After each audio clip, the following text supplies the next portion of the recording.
What is up, YouTube? NES Addict here. It is November 19th. We are slowly approaching Thanksgiving and the Christmas holidays.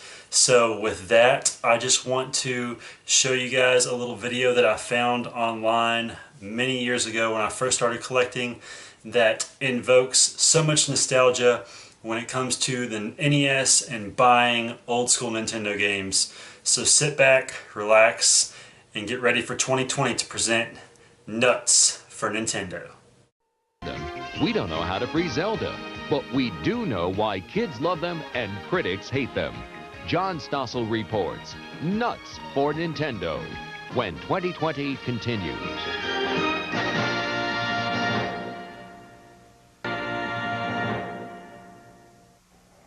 It may be the most addictive toy in history, and it's definitely the hottest thing this Christmas. Nintendo video games. They first arrived from Japan 3 years ago, and now millions of American kids are hooked and mesmerized. When they do stop to talk, it's in a language only they understand. Well, John Stossel went out to discover the secret of Nintendo's success, but first he had to find one. New York City, early in the morning. Before the toy stores open, they're lined up outside. I'm in line too because the director of 2020 said, "Stossel, I hate to ask, but you've got to help me get my kid a copy of Super Mario Brothers 2. This man came all the way from Indiana to get one. He came 1,000 miles just for this game? Yes. I've done 7 stores a day for 3 weeks now. I cannot find it. I have to live with my kids for the rest of the year, so I have to have this on Christmas Day. So to please the kids, they line up at the few stores that have been able to get copies of the hottest Nintendo games, Mario 2 and The Adventure of Link. I have Super Mario Brothers 2. Now what's Nintendo, you ask, and why should you care? Well, I think it's something you should know about because it's captured America's children. School bus drivers report the kids are talking less about clothes and sports and what Joe did to Jane, and more about... When you get to those things that go up and down, you just jump on them. After school, even on the day that brings the first beautiful snowfall of the season. Everyone's eager to get inside the house so they can rush to get to the television set. Now, usually they don't play together. We invited them to a Nintendo party. They pop the cartridge into this deck, which attaches to any television set. These controls direct the characters. The better your eye-hand coordination, the better you do. Never has there been a toy that's been this successful. Bruce APAR is editor of a magazine that follows the industry. How big a hit is this?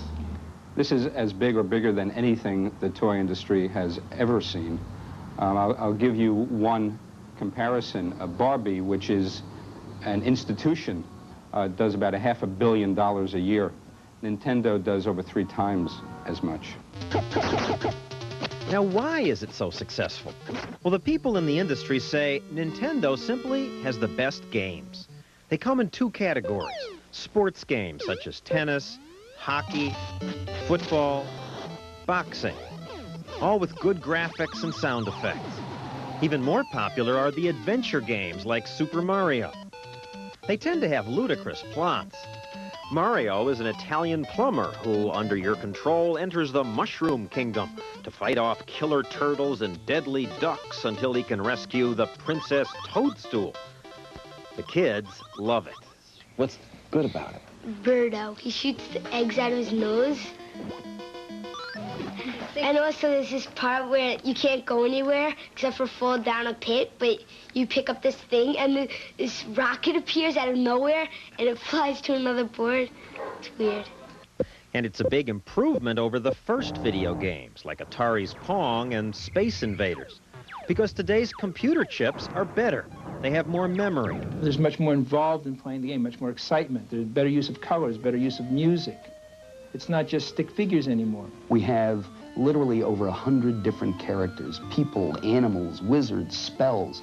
You see this spread out over different worlds. When I say different worlds, entirely different sets if you think about the way a movie is produced. There are levels with caverns, and you break into underground oceans. There are secret holes that you go into.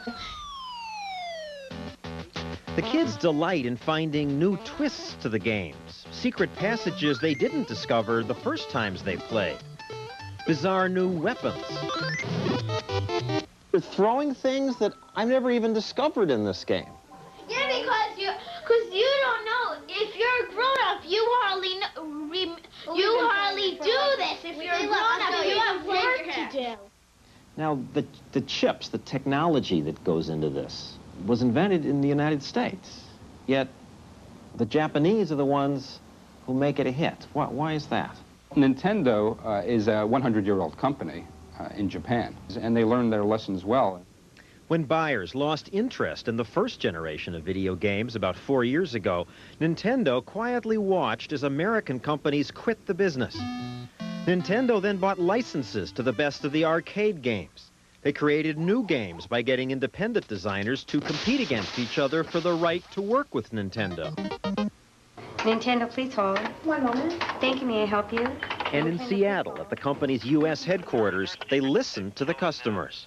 50,000 people call Nintendo's 800 number every week asking for help with the games. Phones are manned by games fanatics who often play other games while answering questions. What that is, when you're at that link, though, you're almost at that point. Okay, what you want to do is, like I said, jump on the guy with the carpet. In Japan, the games are an even bigger success. These people are upset because even after waiting all night, they were unable to get their kids a new version of a game called Dragon Quest. In the U.S., it's mostly Mario that they want. The last Super Mario Bros. 2 was just sold. Can they get upset? Well, they say, oh, can you take my name? Can you take my credit card, please? Can you do something? My kid wants it. His friend has it, and they're not friends anymore because he doesn't have it. All this makes me wonder, is the shortage real, or are they holding back supplies to increase the mystique? Coleco denies it, but industry insiders say that's exactly what happened with their Cabbage Patch doll a few years ago. The company shipped fewer dolls to increase the excitement. Today, some people in the toy business suspect Nintendo's holding games back. And while videotaping in Japan, we did see plenty of the hard-to-get cartridges. The company denies that it's holding back.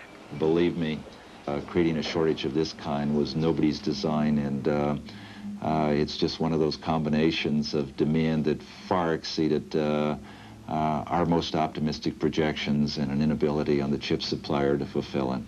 Now you really messed up. You're out. All this brings us to a final question.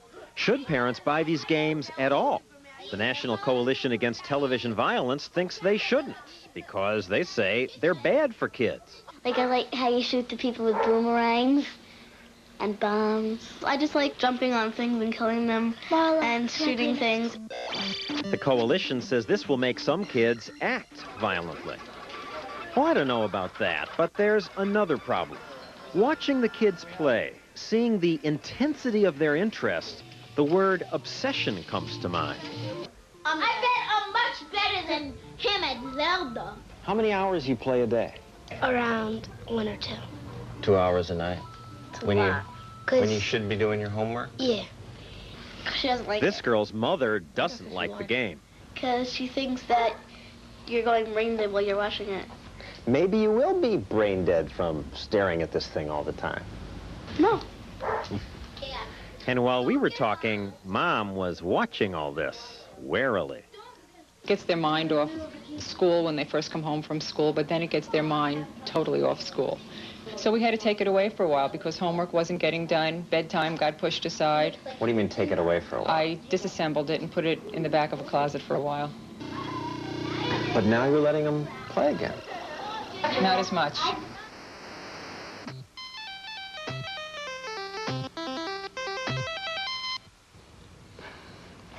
John, what's your feeling after watching this? Does it make them, brain dead, as you said, or isn't there a certain amount of imagination that you have to use for this game? I think that's true, that it's not just like watching television. You have to use imagination. There are all these ways to handle the games. I think under the right time limits, it's fun. In fact, I got one while doing the story, and I'm going to keep it. For you, or would you give it to your child? Well, my 3-year-old likes kill ducks, and my wife and I stayed up till midnight playing it. And you don't mind the so-called violence in it? Kill ducks, kill ducks? They're animated characters, and I just think you have to pay attention and limit the time, and it's fine. Now I know how you're spending the holidays, That's watching right. Nintendo. Playing Nintendo. Playing Nintendo. Thank you, John. Now on to a much more serious report. So guys, that was nuts for Nintendo. I hope you guys enjoyed it. It's fun to see John Stossel go out in 1988 looking for Super Mario Brothers 2.